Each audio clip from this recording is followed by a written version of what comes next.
جب ان کے ہاتھ میں تصویرات تو انہوں نے کہا کہ نہیں میرے گھر سے مل گیا ہے. جو فون انہوں نے واپس کیا ہے اس میں سے انہوں نے سائبر کرائم پڑی ہوئی ہے جرمنی سے. سو وہ سارا ڈیٹا جو ہے وہ جو کلاؤڈ ہوتا ہے آئی کلاؤڈ وہ بھی ڈیلیٹ کیا ہوا ہے. سارا فون ڈیٹا صاف کرنے کے بعد اس کو پولیس کو دیا ہے. جو بیان انہوں نے دیا ہے کیونکہ ایک ڈپلومیٹ ہیں اور ہمیں ان سے ایک ساری دنیا میں ابھی یہ ہمارے تک رپورٹ نہیں ہوئی تھی تو ای یو نے پہلے ہی اس پر شور مچانا شروع کر دیا. ہماری انویسٹیگیشن ان کے بیان سے بالکل نہیں ملتی. ہم نے ان کو بلا کے ان کے سامنے ساری فوٹیج رکھی ہے کہ یہ سارا ٹائم تک جتنا ہے وہ بھی ان کے سامنے کیلکولیٹ کر کے سارا رکھا ہے. سو ہمارے کھاتے میں تو ہماری انویسٹیگیشن میں جی کوئی کسی ٹیکسی میں کوئی دوسرا آدمی نہیں بیٹھا. یہ کچھ ایک قسم مسنگ لنک تھا کہ یہ راولپنڈی سے دامن کوہ کیسے پہنچی, وہ لنک ابھی بھی مسنگ ہے شیخ صاحب؟ نہیں, وہ بھی پکڑ لیا ہم نے. وہ یہ راولپنڈی اسلام آباد میں اکاؤنٹ برانچ میں بندہ کام کرتا ہے, ٹیکسی چلاتا ہے اور کسی کی ٹیکسی چلاتا ہے, غریب آدمی ہے. وہ لنک بھی مل گیا ہے. پہلے وہ نہیں تھا, ہم نے راولپنڈی میں بڑا ٹائم لگا کے ساری فوٹیج نکالی. وہ لنک مل گیا, وہ بندہ بھی مل گیا, وہ گاڑی کا مالک بھی مل گیا. اب کوئی لنک ایسا نہیں. چاروں کی چاروں ٹیکسیاں جو ہیں ہماری فوٹیج پر بھی ہیں, ہمارے پاس بھی ہیں اور ان کے ڈرائیور بھی ہماری انویسٹیگیشن میں. تو یہ دامن کوہ میں کہاں جا کے اتری, وہاں پہ انہوں نے وہاں کا وقت صرف کیا جب پھر اس کے بعد وہ ٹیکسی لیں اور پھر اپنے گھر آئیں؟ یہ دامن کوہ سے بھی انہوں نے جو ہے ٹیکس کیے ہیں, دامن کوہ سے بھی انہوں نے انٹرنیٹ کو یوز کیا ہے اور پھر انہوں نے F9 پارک کا حکمت جو ان کی وہ بھی ان کے ساتھ پڑھتے رہے ہیں, ان کو انہوں نے F9 پارک کا ٹائم دیا. پھر یہ چوتھی ٹیکسی کو اس کو بھی انہوں نے 500 روپے دیے ہیں. دامن کوہ سے F9 پارک میں یہ ڈراپ ہوئی ہیں. یہ اپنے گھر میں بھی رستے میں ڈراپ ہو سکتی ہیں پر انہوں نے کہا کہ میرے کپڑے ٹھیک نہیں تھے, جو ہمیں انہوں نے بیان دیا. ہم نے ساری فوٹیج جو ہے جی وہ فارن آفس کو بھی بھیج دیا اور ہم نے ساری فوٹیج جو ہے وہ پرائم منسٹر صاحب کو بھی بھیج دیا کہ یہ چاروں کی چاروں ٹیکسیاں جو ہیں وہ پولیس کی کسٹڈی میں ہیں. اور شیخ صاحب یہ جو ان کے حوالے سے تشدد کی بات سامنے آئی ہے اور کچھ ایسی خبریں بھی آئی ہیں کہ شاید اس کی کچھ تصدیق بھی ہوئی ہے, وہ تشدد کی کیا ہمارے پاس معلومات ہے؟ تشدد ہوا نہیں ہوا؟ ہمارے پاس کوئی ایسی تشدد کی, یہ پمس گئی ہیں, پہلے یہ علی میڈیکل گئی ہیں, اس کے بعد پمس گئی ہیں اور وہاں سے انہوں نے میڈیکل رپورٹ بھی لی ہے. وہ بھی آپ دیکھ لیں ان کو الٹیاں وغیرہ یا کچھ اس قسم کے مسئلے ہیں. لیکن جو جہاں جہاں یہ گئی ہیں وہ تمام فوٹیج ہے اور چاروں ٹیکسی ڈرائیور محنت غریب لوگ ہیں. آپ دیکھیں نا, ہم نے جینا, ہم نے بھی مرنا ہے, لوگوں کے بچوں کی گھروں میں بھی عید ہے, وہ بھی محنت کر کے اپنا گزارا کرتے ہیں. اور کسی گاڑی کو کوئی ہاتھ دیتا ہے ٹیکسی کو, اور انہوں نے کوئی اوبر وغیرہ استعمال نہیں کی, کالی پیلی ٹیکسی استعمال کی ہیں جو اسٹینڈوں پہ کھڑی ہوتی ہیں یا جنہیں ہاتھ دے کے روکا جا سکتا ہے. سو ایک مسنگ جو تھا کہ یہ راولپنڈی کینٹ سے دامن کو کیسے آئی ہیں وہ بھی بندہ پکڑا گیا اور وہ بھی گاڑی پکڑی گئی ہے. سو ہماری طرف سے ایز اے انٹیریئر منسٹری میں یہ کہنا چاہتا ہوں کہ ہم نے ساری انویسٹیگیشن میں جو انہوں نے جو یہ کہہ رہی ہیں ان کے ساتھ ملتی نہیں ہے, چاروں کے چاروں آدمی. اور تو ہم یہ معلومات شیخ صاحب اب انٹرنیشنل کمیونٹی سے, اور اسلام آباد میں ہمارا بہت بڑا ایک ڈپلومیٹک سرکل ہے, تو وہاں پر ہم یہ معلومات شیئر کر رہے ہیں ہم دنیا کے ساتھ. جی ہاں, یہ فارن آفس کا کام ہے, کامران بھائی ان کو دے دیا, وہ عید کے بعد شیئر کر رہے ہیں کیونکہ جو ہمارا کام تھا وہ ہم نے کر دیا. یہ فارن آفس کا کام ہے کہ ان کو روکتے ہیں, وہ رکتے ہیں یا نہیں رکتے ہیں, یہ فارن آفس بہتر اس پہ بیان دے سکتا ہے. صرف یہ ہے کہ کل تک ہمیں ایک گیپ مسنگ تھا, اس لیے انڈیا میں اور دنیا میں اور افغانستان میں میرے خلاف خاص طور پر بڑی باتیں کی گئی. وہ گیپ بھی فل ہو گیا. جس کو جی چاہے, اگر ابھی ہم فارن آفس کو ہم نے کہا کہ آپ اس کو بہتر ہینڈل کریں, ڈپلومیٹس کو بلائیں عید کے بعد اور یہ ساری ٹائمنگ بتائیں, سارا ان کو فوٹیج بتائیں, یہ ساری فوٹیج ہے. اس میں تو کوئی ایسی بات دکھائی نہیں دے رہی, لیکن انویسٹیگیشن ان کی خواہش کے مطابق پھر بھی ہم جاری رکھے ہوئے ہیں. بڑی نوازش, بہت بہت شکریہ. وفاقی وزیر داخلہ جناب شیخ رشید احمد اس حوالے سے انتہائی اہم تازہ ترین معلومات ہم سے شیئر کر رہے تھے. کمرشل بریک, اس کے بعد آج عازمین حج نے ادائیگی کی ہے، حج ادا ہوا ہے۔ ایک بار پھر افسوس سے سارے دنیا کے مسلمانوں نے دیکھا کہ کرونا ماحول کا سونا سونا سا حج، سماجی فاصلوں کے ساتھ حج، گو کہ گزشتہ سال کے مقابلے میں جب 10,000 حاجیوں نے حج کیا تھا، اس دفعہ 60,000 حاجی تھے، مگر یقیناً نہ وہ شان تھی، نہ وہ شوکت تھی، نہ وہ جاہ تھا، وہ جلال تھا۔ بہرحال حج بہرحال ادا ہوا ہے، اور اس تمام ماحول کی ہم آپ کے سامنے تصویر کشی کریں گے، اس کے بارے میں آپ کو بتائیں گے چھوٹے سے وقفے کے بعد۔ سعودی عرب میں عازمین حج کی سعادت حاصل کر رہے ہیں۔ آج حج کا سب سے اہم رکن وقوف عرفہ ادا ہو گیا۔ میدان عرفات میں مسلمان ویسے ہی اللہ تعالیٰ سے بخشش کی دعائیں کرتے ہیں، بڑی شدت سے دعائیں کرتے ہیں، مگر موجودہ ماحول میں جہاں دوسرا حج بھی ایک سونا سونا سا حج تھا، مسلمانوں نے رو رو کے اللہ تعالیٰ سے بخشش کی دعائیں مانگی اور ساری دنیا نے اسے اپنی ٹیلی ویژن اسکرین پہ دیکھا۔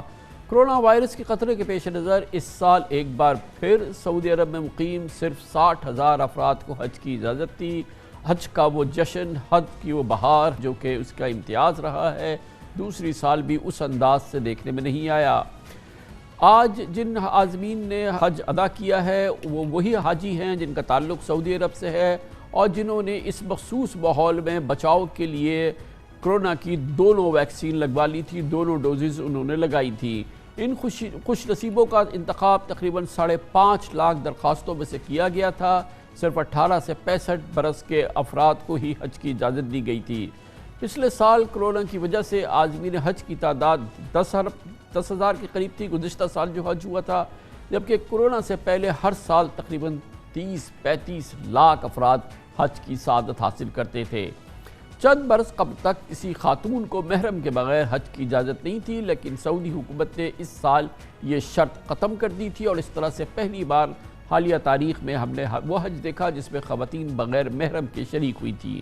پچھلے سال کی طرح اس سال بھی سعودی حکومت کی جانب سے کرونا کے پیش نظر اس حج کے لیے سماجی فاصلے کے خصوصی انتظامات کیے گئے تھے۔ سماجی فاصلے کے ساتھ یہ دوسرا حج تھا جو ادا کیا گیا ہے۔ میدان عرفات میں حجاج کسی بھی مقام پر قیام کر سکتے ہیں، تاہم کرونا وبا کی پیش نظر سعودی انتظامیہ نے حجاج کے لیے خصوصی خیمے نصب کرائے تھے، جہاں سماجی فاصلے یعنی سوشل ڈسٹنسنگ کی مکمل پابندی کا اہتمام تھا۔ میدان عرفات میں مسجد نمرہ کو سینیٹائز کیا گیا تھا اور نئے قالین بچھائے گئے تھے۔ نمازیوں کے درمیان سوشل ڈسٹنسنگ کو یقینی بنانے کے لیے علامتیں بھی لگائی گئی تھیں۔ اس سال مسجد نمرہ سے حج کا خطبہ مسجد الحرام کے خطیب اور امام شیخ بندر بن عبدالعزیز نے دیا۔ انہوں نے اپنے خطبے میں کہا کہ نبی کریم صلی اللہ علیہ وسلم نے فرمایا، اگر تم کسی وبا کا سنو تو اس علاقے میں نہ جاؤ۔ انہوں نے کہا کہ اچھائی کا معاملہ کرنے والوں کو اللہ پسند کرتا ہے۔ دوسرا حج غیر معمولی صورتحال میں کرونا کے ماحول میں سماجی فاصلوں کے ساتھ حج، جس میں 60,000 مسلمانوں نے شرکت کی، اس سے پہلے 10,000 مسلمانوں نے گزشتہ سال شرکت کی تھی۔ وہ موقع جب 30-35 لاکھ مسلمان اس میں شریک ہوتے ہیں۔ اس منظر پہ، اس ماحول پہ بات کرنے کے لیے جدہ جائیں گے، جہاں پر ممتاز سینئر صحافی شاہد نعیم ہمارے ساتھ موجود ہیں۔ بہت بہت شکریہ شاہد نعیم صاحب۔ آپ بتائیے گا کہ دوسرا سال ہے یہ حج کا، کرونا کا ماحول ہے، ظاہر ہے کہ جب حج ہوتا ہے تو پورے سعودی عرب پہ اس کی رونق نظر آتی ہے، اس کے اثرات نظر آتے ہیں۔ آپ لوگ جدہ میں رہتے ہیں جو کہ ظاہر ہے کہ سب سے زیادہ مصروف ہوتا ہے اس پورے ماحول میں، وہاں پہ لوگوں کی کیا فیلنگ ہے؟ آپ کتنا بڑا فرق دیکھ رہے ہیں اس سال گزشتہ سال اور اس سے پہلے والے سالوں کے درمیان؟ بہت شکریہ کامل صاحب۔